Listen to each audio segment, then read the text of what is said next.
حدیث کې راځي ابو هريره عنه فرمایي رسول الله صلی الله علیه وسلم فرمایلی دي چې یو سړی روانو په یو شاړه ځمکه کې او په دې سر وریځ تېره شوله او دې وریځې ته اواز وشو چې اسقي حدیقة فلان،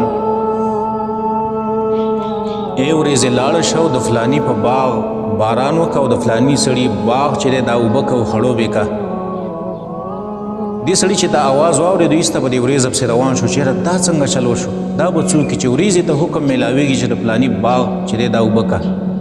وریځ روانه ده او دا سړی پسې روان دی تر دې چې یو باغ ته ورسېد. هغه باغ باندې هغه وریځې باران وکړو. هغه باغ په داسې علاقه باندې چې هلته تورې تورې ګټې وې، توره ځمکه وه، نو په باغ باندې وریځې باران وکړو، اوبه را روانې شولې او په باغ کې یو سړی ولاړ دی په بیلچه باندې دا اوبه خپلې باغ ته راستنولي. نو دا سړی ورغلی او د دې باغ والا نه یې تپوس وکړو ستا څه نوم دی؟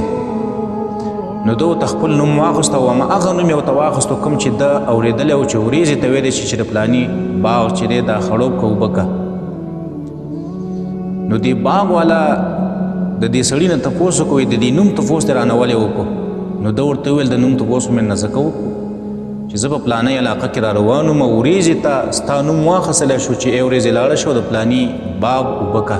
نو اوس راته ته ووایه چې دا ستا څه عمل دی چې تا هغه کې چې د هغې د وجې نه وریځې ته حکم میلاویږي چې د فلاني باغ چې دی دا اوبه که. نو دې باغ والا ورته وویل شهر چې تا زما نه تپوس وکړو نو اوس ورته ال ووایم. زما دا باغ دی چې کله دا آمدني وکړي او میوه ونیسي او دا زه وشو کوم نو دا زه 3 حصې کم، یوه حصه خالص صدقه کم د الله لپاره، دویمه حصه خپلو بچو له ویسم او دریمه حصه په دې باغ باندې ولګوم، بیرته په دې باغ پې خرچه وکړم.